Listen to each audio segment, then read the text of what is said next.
अस्सलामु अलैकुम वरहमतुल्लाहि ताला वबरकातुहू नहमदुल्लाहल अज़ीम नुसल्ली व नुसल्लिम अला रसूलिल करीम अम्मा बाद முஹம்மத் என்று எழுதிவிட்டு கலிமா விரலை நுகர்ந்து பார்த்தேன். கலிமா விரலிலும் கஸ்தூரி வாசம் என்ற அல்லாமா இக்பாலின் கவிதைகளோடு வார்த்தைகளை ஆரம்பம் செய்கின்றேன்.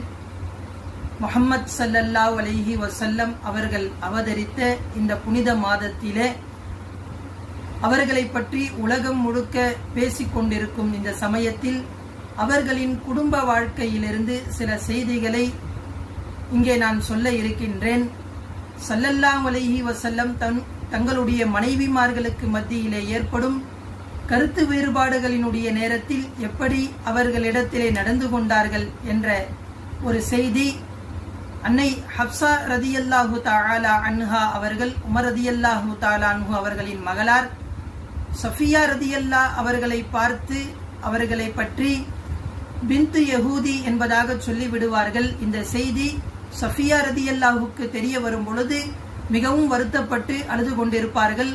ஸல்லல்லாஹு அலைஹி வஸல்லம் வீட்டிற்கு வரும் பொழுது சஃபியா ரதியல்லாஹினுடைய அந்த அழுகையை பார்த்து காரணம் கேட்டு, இதுபோல என்னை ஹப்ஸா ரதியல்லாஹ் சொல்லிவிட்டார்கள், அதனால் என்னுடைய மனம் வலிக்கிறது, நான் அழுகிறேன் என்று சொல்லும் பொழுது அவர்களுக்கு ஆறுதல் சொல்லும் முகமாக எவ்வளவு தூரம் மனைவிமார்களின் மீது நேசம் கொண்டவர்களாக ஸல்லல்லாஹு அலைஹி வஸல்லம், நீங்கள் ஒரு நபியின் மகளாக, ஒரு நபி உங்களுக்கு சாச்சாவாக இருக்கின்றார்கள், ஒரு நபிக்கு நீங்கள் மனைவியாக இருக்கின்றீர்கள் என்பதாக ஹப்ஸா ரதியல்லாஹுக்கு நீங்கள் சொல்ல வேண்டாமா என்று சொல்லுவார்கள். ஆம், அன்னை சஃபியா ரதியல்லாஹ் அவர்கள் ஹாரூன் அலைஹிஸ்ஸலாம் அவர்களின் வம்சத்தைச் சேர்ந்தவர்கள்.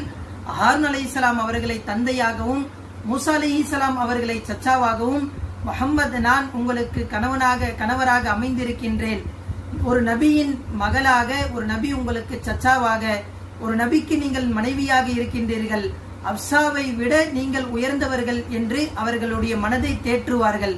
அதே போலத்தான் ஹப்ஸா ரதியல்லாஹ் அவர்களுக்கான முறை வரும் பொழுது ஒரு தடவை அவர்கள் வீட்டிலே இருக்க மாட்டார்கள். ஸல்லல்லாஹு அலைஹி வஸல்லம் அவர்கள் வீட்டிற்கு வரும் பொழுது மாரியா கிப்தியா தான் அங்கே இருப்பார்கள், அடிமை பெண். ஹப்ஸா ரதியல்லாஹ் கொஞ்ச நேரம் கழித்து வீட்டிற்கு வருவார்கள். என்னுடைய முறை, என்னுடைய நேரத்திலே நீங்கள் வீட்டிற்கு வந்திருக்கிறீர்கள், நான் இல்லாத பொழுது வந்து விட்டீர்கள், என் மீது உங்களுக்கு பாசம் இல்லை என்பதாக ஹப்ஸா ரதியல்லாஹ் அவர்கள் ஸல்லல்லாஹு அலைஹி வஸல்லம் அவர்களின் மீது கோபம் கொள்ளும் பொழுது, அவர்கள் கொஞ்சம் அப்படி கோபித்துக் கொள்ளும் பொழுது ஸல்லல்லாஹு அலைஹி வஸல்லம் அவர்களை ஆறுதல் படுத்தும் விதமாக அவர்களிடத்திலே சொல்லுவார்கள், யாருக்கும் தெரியாத ஒரு ரகசியத்தை நான் உங்களுக்கு சொல்லுகிறேன், எனக்கு பின்னால் அபூபக்கர் சித்திக் ரதியல்லாஹ் கலீஃபாவாக இந்த உம்மத்திற்கு